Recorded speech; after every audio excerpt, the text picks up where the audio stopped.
So here we are in one of London's most famous stores, one of the most famous stores in the world, I would say. So what better way to kick us off than Harvey Nichols' stores director, Ian McKenzie. So he's going to be revealing a bit about the business's store strategy and where he sees physical retail going in the coming months and years. Over to you, Ian. Yes. Right, morning everyone, and a very warm welcome to Harvey Nichols. I'm going to follow the script that I've been given, so I make no apologies for that. It just keeps me on track, and I've got 10 minutes. So a big welcome, and hope you enjoy your day. So, a little bit about me. So let's go back to school. No, I won't take you right back. Between school and university, I came down to London with my little cloth over my, little stick and cloth over my shoulder, and decided to go and work for Selfridges. That was quite a long time ago, and really, as a temp, Christmas temp, but really enjoyed retail and got a real affinity for it.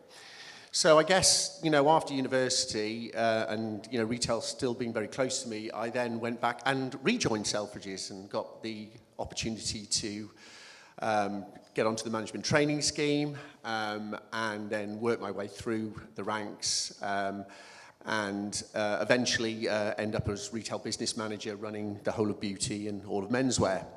I've been incredibly lucky in my career in that, I've worked for two amazing retailers, Selfridges, and one of the old bosses, I won't say old, sorry Peter, one of my bosses was there, and I always held back to the Vittorio and Peter years because I think that was the true revolutionary start of the revolution in that business.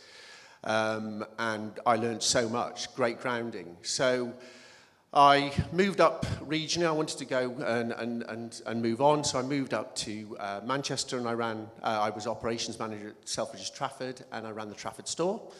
And that was a big beast in its own right, totally different retailing, long hours, as some of you may know. And after that stint, that was the early Western years, so the business was sold.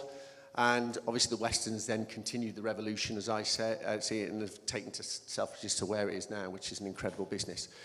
Wanted to work for sort of a business that probably had more stores, so a luxury business that was wider. So I jumped ship to Harvey Nichols. We have stores overseas, so there may have been opportunities there. I ran the Manchester store, which was freshly opened, not making a profit. So that was a challenge, but we managed to get it into profit in my first year there. With some very simple things. And then throughout my career, I've been here, 16 years. I opened the beauty store in Liverpool, ran Birmingham at the same time, as well as Manchester. 2018, I ran Leeds and Manchester and had a very successful year in both. And then I was invited to come down and run this big beast. Timing has never been of the essence. And of course, even though I've been here 3 years, it doesn't feel like that for obvious reasons. So that's me. I've just been asked to talk about my role, and very simply, it could be a very short segment. Everything. I feel like I do everything.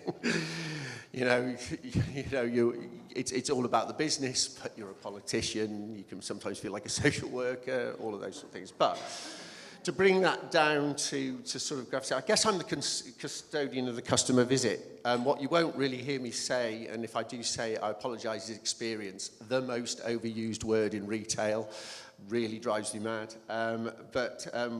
Customer visit, I guess. And I think, one of the things that I've learned is that, sometimes retailers miss the point. And the experience that the customer has when they come out shopping is just that. They shop, they eat, they really enjoy it. And I know that we enhance environments and we put in things into our stores. There's sort of sometimes, I think, more exhibition pieces. You might go and see it once and maybe never see it again. What we want to do here is really create a great customer experience. So that, for me, is a primary role. And not second-guessing the customer, listening to what they want. One of the things I say to the team here very much is the customer shouldn't fit us. Yeah, they shouldn't fit our processes, our procedures, whatever. They do to an extent. We should fit them. So that's something that I'm very passionate about.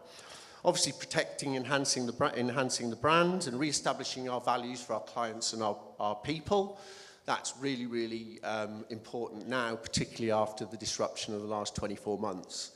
It has been incredibly difficult at times to get people back, what I call business fit, same as the sport analogy, match fit. It's getting people business fit. And we work very hard through the various lockdowns to sort of stay engaged. I kept my team business fit. We carried on having our one-to-ones. We had our overall group meetings.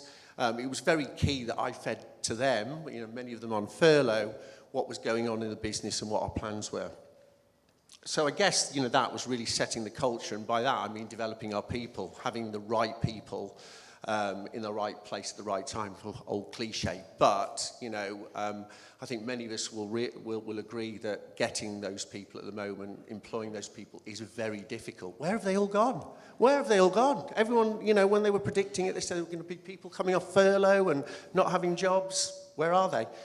So yeah, we've got to be a very attractive proposition to attract those people. Executing the business strategy from a retail operations role. For me, the golden triangle is very much marketing, buying and operations, and omnichannel, I suppose, now. But that upsets other parts of the business to say, well, we're very important. Yes, you're very important, but at the end of the day, the buyers buy it, marketing need to tell everybody about it, and we sell it. And that's really, for me, the golden triangle and what's very important for our teams to focus on.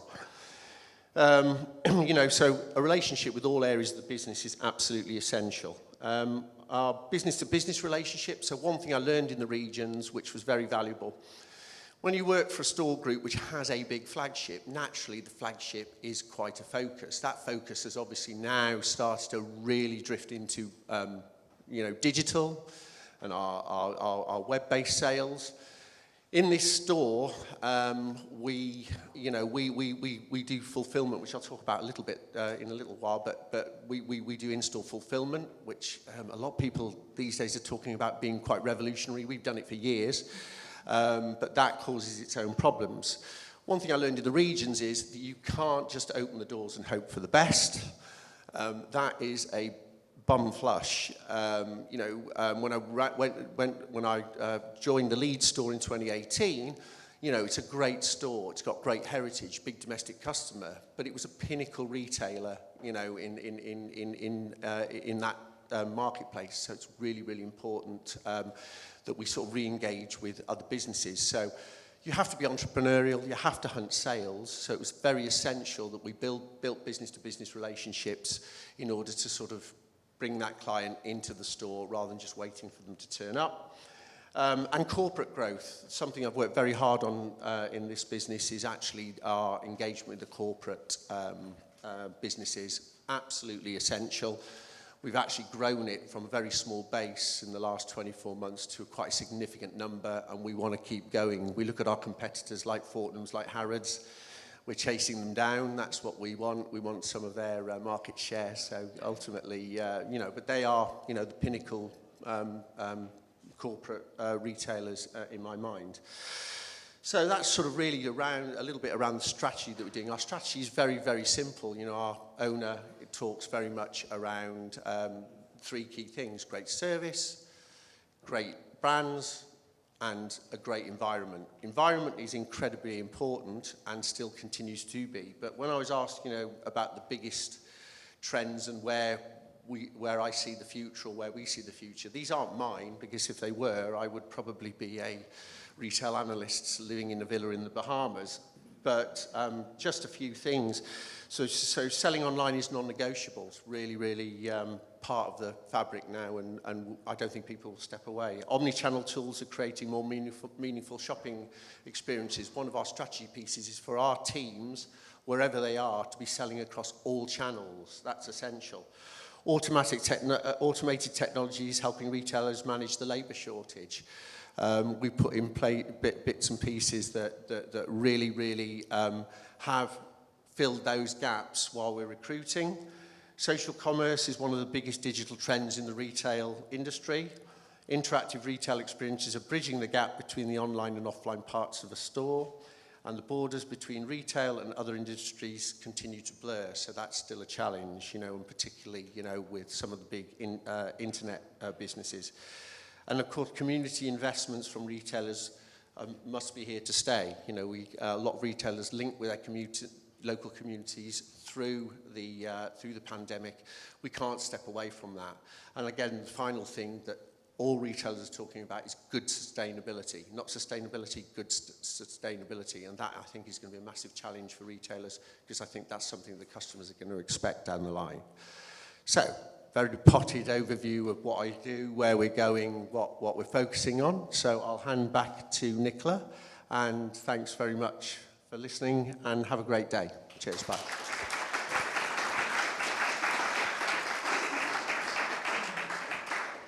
Thanks, Ian, for kicking. I'd like to welcome our first panel now, which is going to be exploring innovative store formats. So please welcome Retail Week's Head of Content, Grace Bowden, Rafa's Chief Retail Development Officer, Caroline Croswell, and Agile Retail's Group Managing Director, Marcus Fox.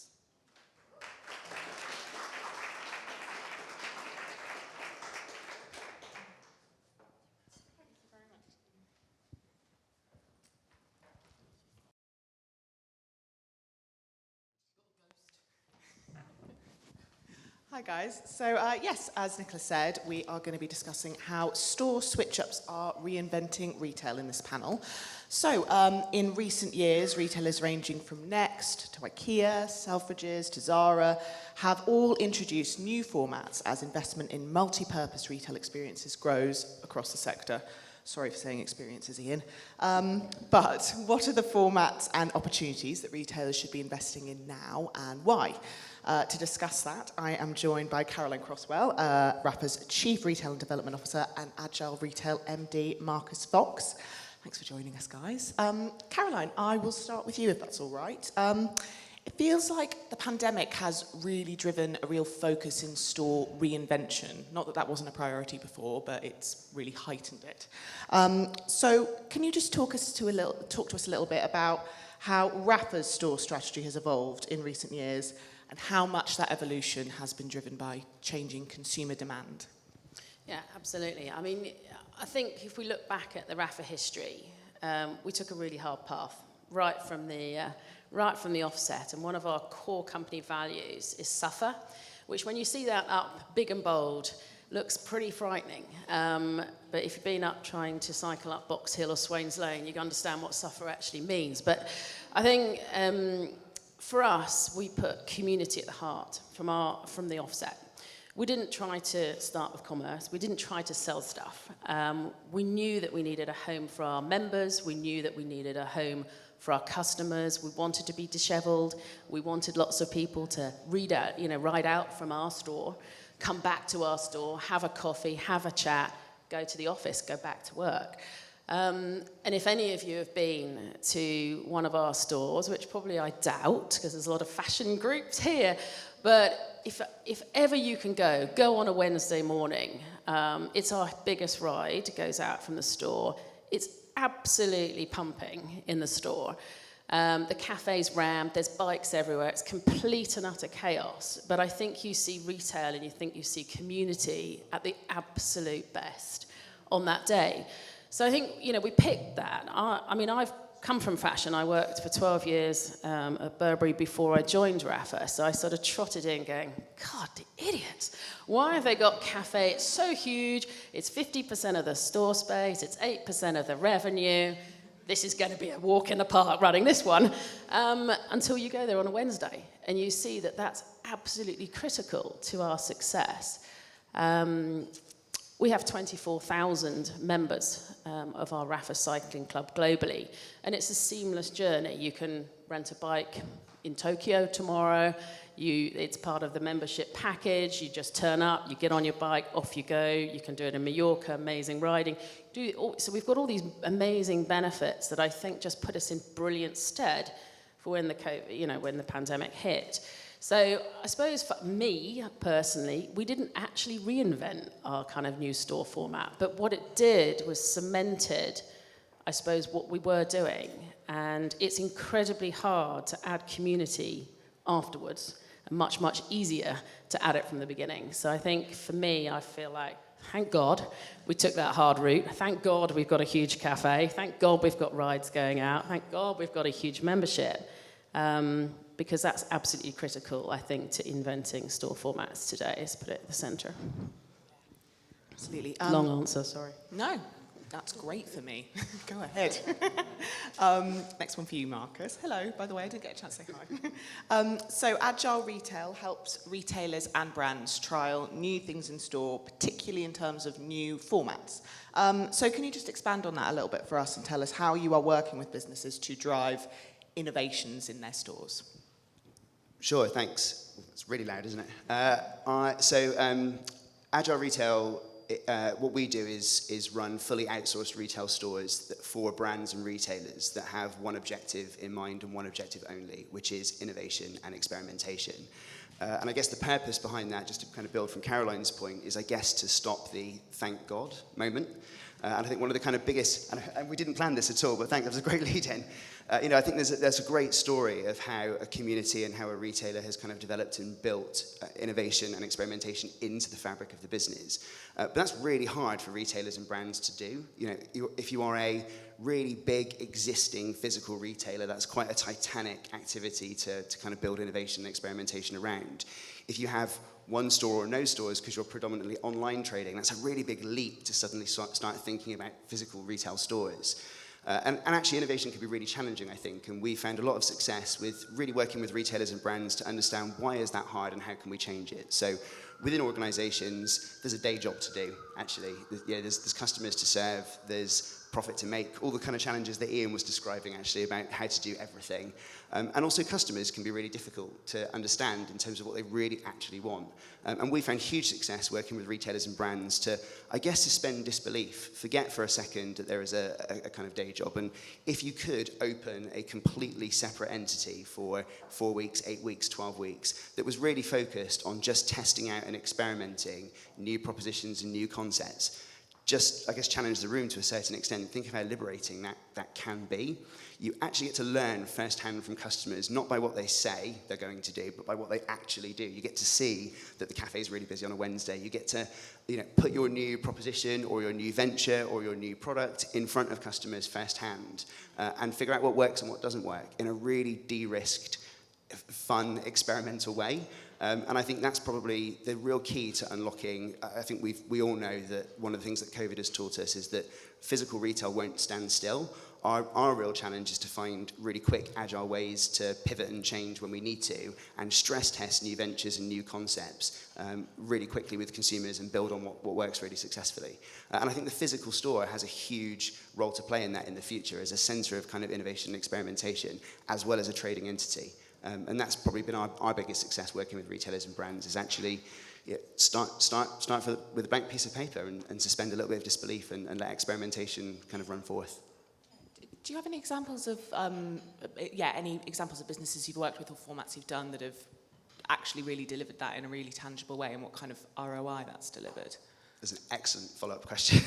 I probably would describe two. One that's not mine, but it's probably actually my North Star, if you like. And I'm going to look at the room and see how everyone else feels about this one. I think McDonald's are actually kind of one of the really kind of key success stories in that kind of experimentation approach. I don't know if you know, I think McDonald's have 3 permanent stores now that are innovation stores. They trade to real customers. They are living, breathing restaurant environments. But their sole purpose is to try out all of the new innovations and experiments that McDonald's wants to put live across the estate. So as a customer, you'd never know, but there's I think about 100,000 cameras looking at you. There's huge amounts of data and understanding that kind of comes from that, and it's all sent. Yeah, I actually, if you think about things like digital ordering, for example, I think McDonald's really led the way, and I've actually landed with customers really well. That didn't just appear one day. They started in those kind of 3 innovation stores to really understand the pain points for customers and fix them before rollout. My second quick one, actually one a brand that I am working with actually at the moment is a petrol station forecourt retailer. Everyone will probably realise if your business is currently selling fuel, you've got some critical challenges over the next 5-10 years as your whole estate becomes about electric. And we're currently experimenting with a completely debranded environment. It's actually in a shopping centre that's all centred around what the convenience food offer might be in the future.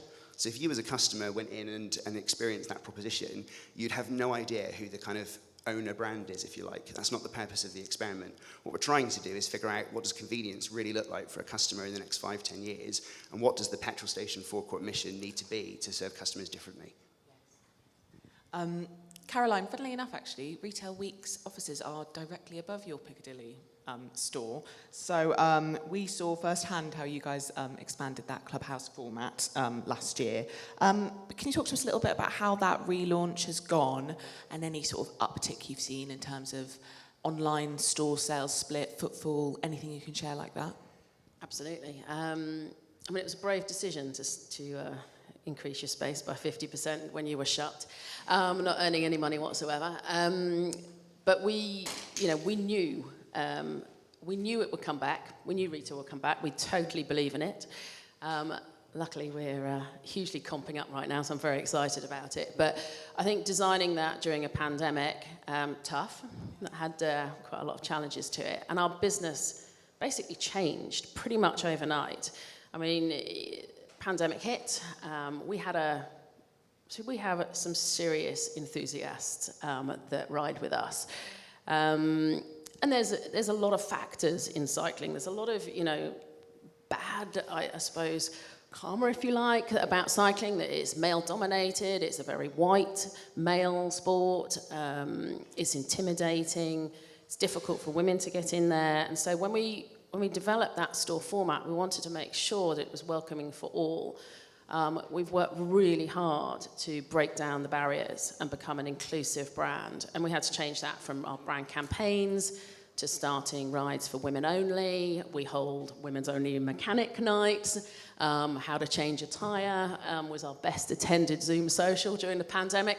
So we really had to rethink how we connected through that space. So we've expanded the retail area. It was tiny before. I mean, we literally had 100 square meters of retail and 100 square meters of cafe. So we've doubled the retail space just to give product and breath, I suppose, and breathe some space into the product. But the key thing was really creating an event space for us. We hold exhibitions there, but lots of talks, lots of celebrities, I suppose, within the sport come, book launches, all sorts of things. But equally, we might have, Vermuteria came and did some talks about the food and the offerings, and obviously we follow a lot of the cycling calendar. So right now, Giro, we're heading into Tour de France, which you'll all know, but then we'll pair our food offer in the cafe to that. It'll be heavily decked out in pink if you go up there now. So I think, it was just about thinking more of a space to hang out rather than retail, more of a space to enjoy, touch the brand. And our store comp is phenomenal. It's easy to say we're up against last year because we were all closed until April. So that's a huge, big number, which looks really nice on a page. But at the moment, if you strip all of that out, we're 30% up as a business. On where we were, and 50% up pre the pandemic. So I think, for me, is that proof that we're doing something right? I like to think so, but you never know. It's a volatile time, and I suppose to your point, blank sheet of paper time, and we'll talk about that in a bit. But I think, we've got to rip up those formats. We've got to be agile. You've got to be entrepreneurial. I mean, we literally sort of went in, closed the stores in March 2 years ago. Thought, God, cash protect, and then suddenly we were cancelling orders and doing all of those things that everyone was doing, and then suddenly we're like, oh my God, reorder, we need stock. So we went through some really, tricky times, supply chain challenges, continue till today, but we've come out the other side. So I'm very excited about our sort of footfalls starting to grow, and this was without tourism coming back really, so our domestic base has just grown phenomenally. So footfalls up, trades up. Can't complain for now. Keep my fingers crossed because retail's volatile. I think if I could build on that really quickly, I think there's a really interesting dynamic in kind of physical stores at the moment. I think everything you just described, I spent a lot of time talking to brands about if you imagined yourself as a startup, which I think is kind of the language you just used a second ago, you would approach how you develop and explore retail really differently. If you've got no money, you make really quick and expensive decisions, and you build on the stuff that works and you throw out the stuff that doesn't super quickly.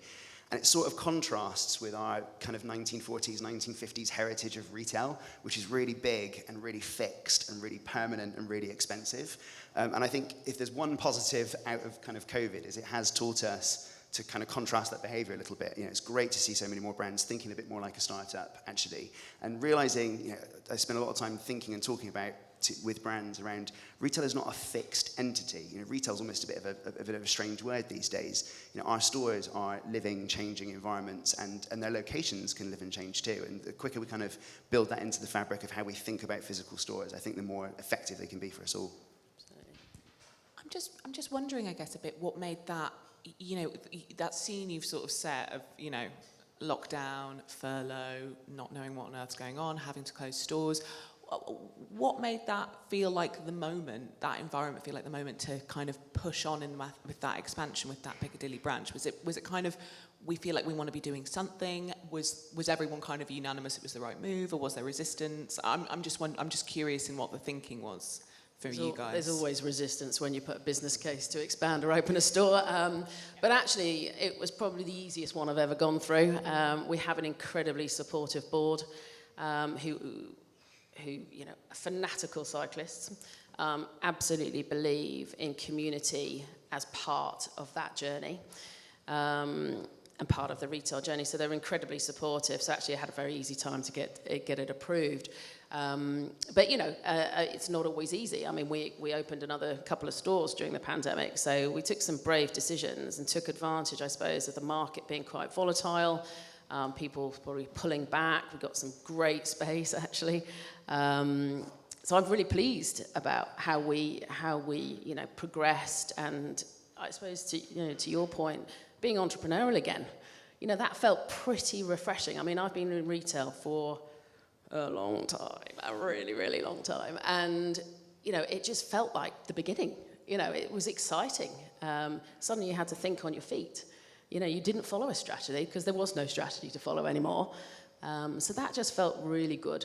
And we just continue that, I suppose, today. I feel like that keys into the next thing I wanted to ask you about, Caroline, really nicely, which was sort of, I know that in a recent report on store reform, you spoke about how important it is, particularly for smaller brands, to have a really sort of flexible store space. Can you talk to me a little bit about why that's important and what businesses should be doing to build that flexibility into how they operate their store network?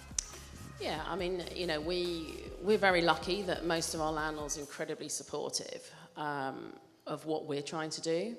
I think there's a lot more flexibility out there from landlords, and I think, you know, generally you've got, you know, I talked about in the report, the need for that partnership piece. It's not a landlord versus a retailer. It's got to be together. You know, we bring, you know, customers. It's a huge footfall driver to the area. The Crown, for example, you know, up for our store in Brewer Street, we're incredibly supportive of that. So, you know, we've had flexible partnerships. We've had flexible rent and rates.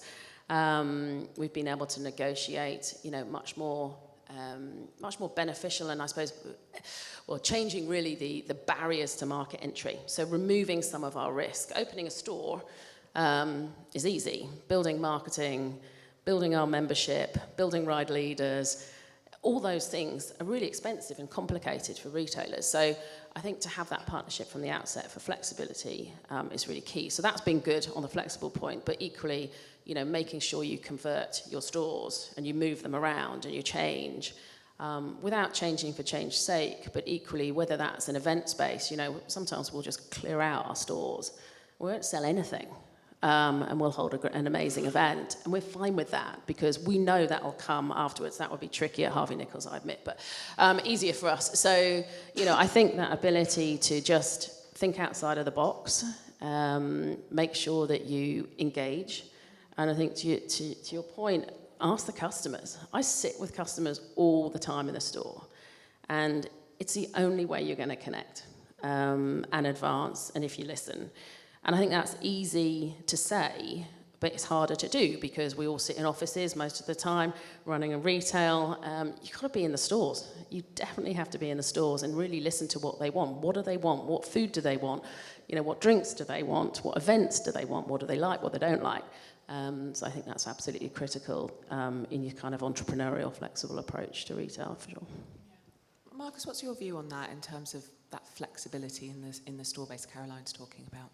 I think probably two builds. I think not only is it difficult to listen to customers sometimes, but it's also really difficult to cycle that into some meaningful, actionable kind of insight. You know, it's really hard to figure out where to place your bets sometimes from that listening exercise. So I think you kind of need to push that even further, I think. I think on the flexibility question, I know there's a session kind of on kind of landlords and rates and so on a bit later on, but I think the debate's moved on personally ever so slightly. You know, I think actually landlords and retailers are generally in a pretty symbiotic place and sort of get it. And I think the kind of property landscape, as you say, has actually been quite innovative over the last few years because it's kind of had to be. I think very often the retailer and the brand is the problem or the challenge now. That actually flexibility is a bit about the kind of really structural stuff around where we go and how we kind of build property deals and so on. But it's increasingly about actually how do we create living and dynamic environments. And again, retailers and brands, I think, generally tend to think in quite fixed ways, you know, about what layout looks like, what POS, what VM looks like, what an event space should look like and where it should be. And actually that's, I think you've illustrated really well an example of where that can be seasonally changing, that can be structurally changing. There are some huge macro trends that are going to continue to kind of change what the store environment should look like, everything from VR to kind of click and collect to all of the other kind of things that we hear about all of the time. And actually retailers and brands, I still think generally don't think about store environments in a very living way. We do tend to think about it in quite a rigid way, and I think it's probably less about flexibility in the estate now and more about flexibility in the environment. That's the real big challenge to face into. That's really interesting. I feel like, this, again, goes in quite well, thanks. This is one for both of you. I feel like there's a lot of stuff being thrown at the wall at the moment in terms of store experience, which is really exciting, particularly as someone who writes about what people are doing with their shops. But from your view, what are the innovations or new things that you're seeing that you feel like are going to have real longevity, and how is that being reflected in where you're investing at the moment? Marcus, should I start with you? Really good question. I think rather than focus on a specific innovation or a specific change, I think at a broader level, the idea of physical retail stores being centered in multi-mission customer journeys, I think is super important. So I don't think we can kind of we don't narrow our investment into, is it about collection points? Is it about returns if you're a fashion brand, and so on and so on. I think it's about really understanding that the consumer journey is becoming more dynamic and more flexible and needs a physical store space to be more multi-mission. Again, to kind of use kind of Caroline as an example, sometimes that might be coming in for a coffee, sometimes that might be coming in for a piece of advice, sometimes that might be to deal with something that actually started online. So I think just understanding, building store environments around a very multi-mission customer, I think is probably the single biggest macro trend that we're certainly investing our time in. I think secondly, and kind of I guess most physically for retailers and brands that we're working with, it's really understanding the commercial return of the store as being really different to just the P&L in inverted commas. And I think Ian actually illustrated some of this really well. We do have to be better as retailers at understanding the marketing and brand awareness value of physical store environments and understanding the commercial value of that. I work with a DIY retailer who have accepted and understand that when they put a physical store down, their online business grows by about 25 to 30%. And actually getting that as part of our commercial appraisal of physical stores is a really kind of key part of how we think about the physical store environment, I think. Caroline, how about you in terms of what RAFA's doing in that area at the moment? Very, very similar. I mean, I suppose that it's hard to say there's one thing. We are full of friction today at RAFA. I don't have an EPOS solution that spans online versus physical retail. So you can imagine the opportunity, and I'm very excited about that. We're just putting that in. So, we're very backwards. We're very lucky in that we have D2C is 95% of our business. So we have an incredibly strong online presence. About 2/3 of our revenue is online, and a third is physical retail or wholesale. But it's a really, it's a heavily enabled online journey.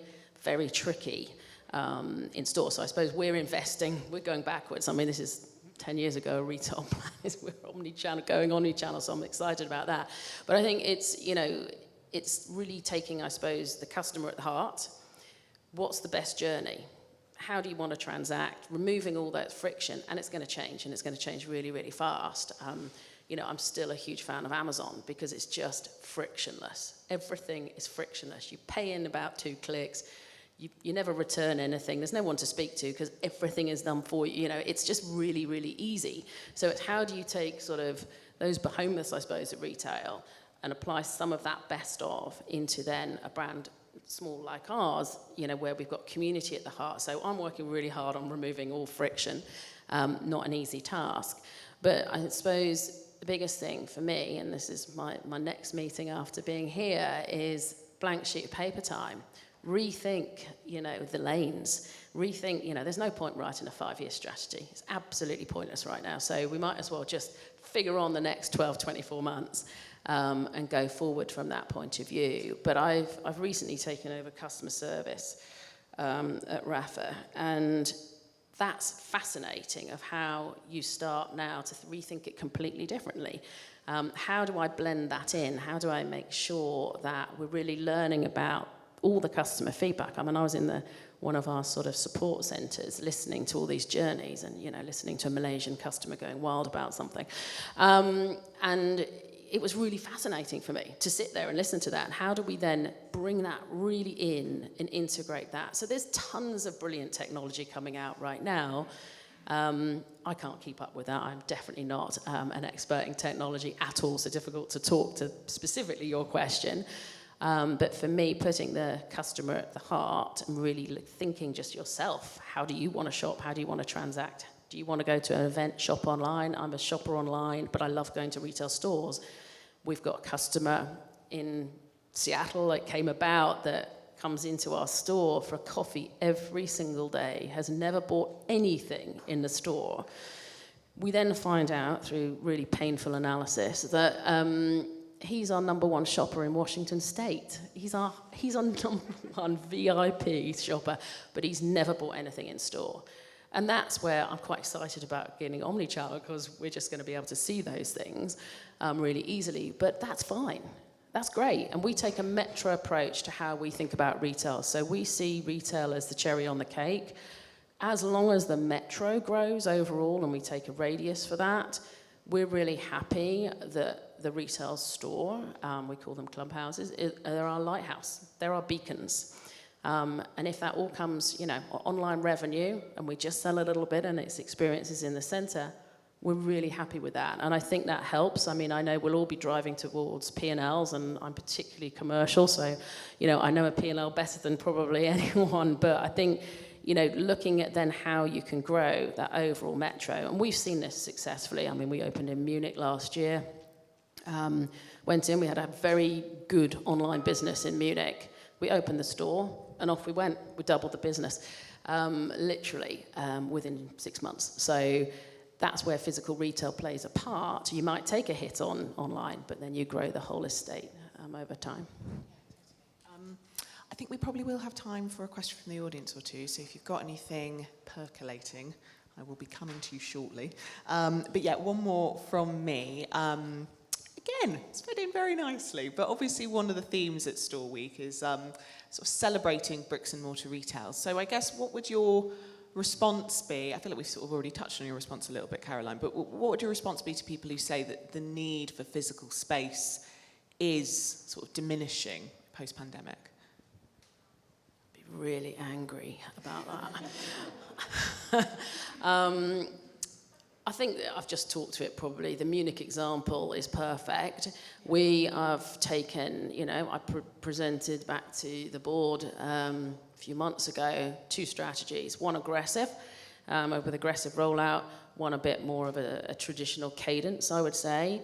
We're doing a trial right now where we open a store, we invest the same in marketing, we then have a control market where we just invest in marketing without a store.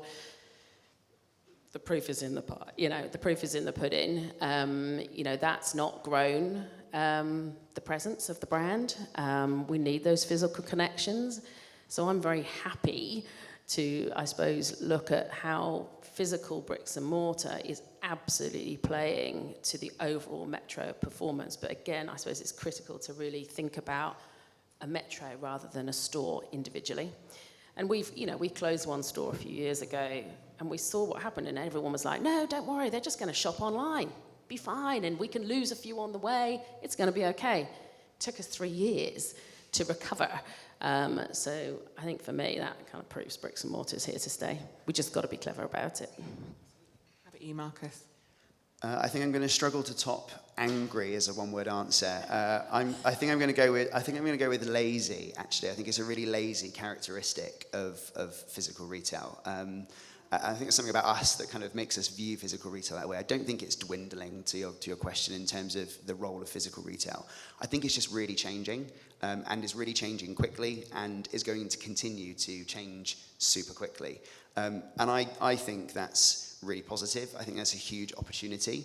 I think if we were kings and kings for a day, and we put our hat on and thought about, what best environment could we possibly have to understand what our consumers want, what they don't like about our propositions, how they might feel about new products and services we're thinking of bringing out. You can ask yourself 100 questions about the future of your retail business. And in most instances, a physical store environment is probably the best place to start understanding how true those things are. And I think if we had that view on our physical retail estates as retail leaders in the room, it's a really exciting time to think about physical stores. Actually, it's just different. It's not better or worse than it was before. Our stores just have different roles to play. Yeah, absolutely. Fab. Thank you so much, guys. All super interesting. Any questions from the audience before we wrap up? She's ready. Any questions? It's always nice when the pressure goes to the room, isn't it? Yeah. Until they don't see anything. And then we're... Is that on? Oh, here we go. My question would be around, whenever I see people do experiential retail, it always is in very prime locations where it's almost got a guaranteed success. How important do you think it is to reach communities where they are? And how then do you balance that with the possibility that it's not going to be as successful, but it may have that halo effect of the physical retail?